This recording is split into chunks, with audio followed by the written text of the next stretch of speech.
Hello, today I'm introducing Professor Stephen Coleman, Professor of Political Communication at the University of Leeds. Could you tell us a bit about yourself?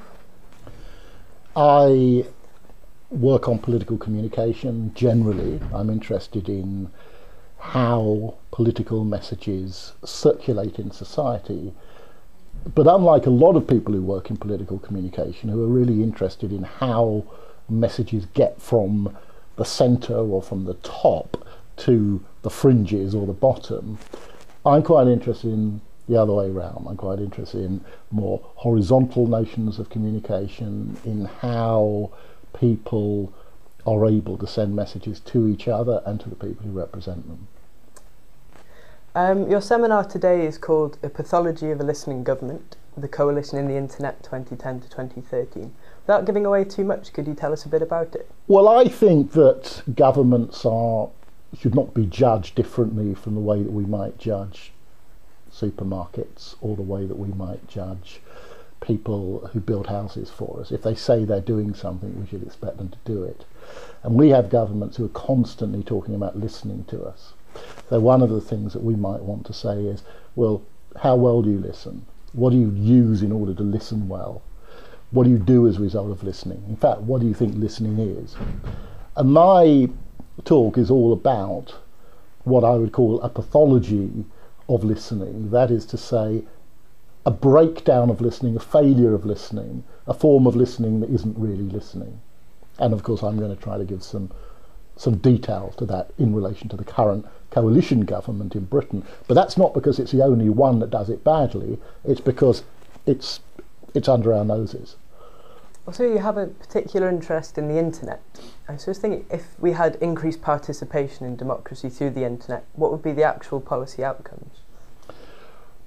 The policy outcomes might not be any better than the policy outcomes we have now. They might be worse, but they would be more democratic. So fundamentally, I'm a democratic theorist, and my interest is, how do you make representative democracies work without making them so representative that the representative does everything and the electorate just becomes a sort of massive, indistinguishable people? And how, on the other hand, you make it sufficiently democratic that you inform representation? So how you democratise representation. And what I'm interested in is whether enough people consent to things before they happen. The policy outcomes are likely to be therefore more influenced by real people's experiences and by a broader spectrum of individuals and groups in society than the kind of policy outcomes we see at the moment, which are often bizarre. And how do you think it would affect people of my generation, people who are going to university or joining work for the first time now? Well, going to university is a really good example because, you were a generation who were robbed of an opportunity to have free higher education. And it was actually an act of robbery because you were pounced upon. Nobody told you it was happening. It wasn't in the manifesto of either of the parties who ended up taking power. In fact, one of them said explicitly that they would fight any attempts to introduce tuition fees of the kind that we're now looking at, and the other one hadn't announced that it would do it at all. They both, as I'll go on to say later on in my talk, organised a massive consultation in which they said to people, how can we run the budget so that it's more efficient? And not a single person who participated in that conversation said that we should have higher tuition fees.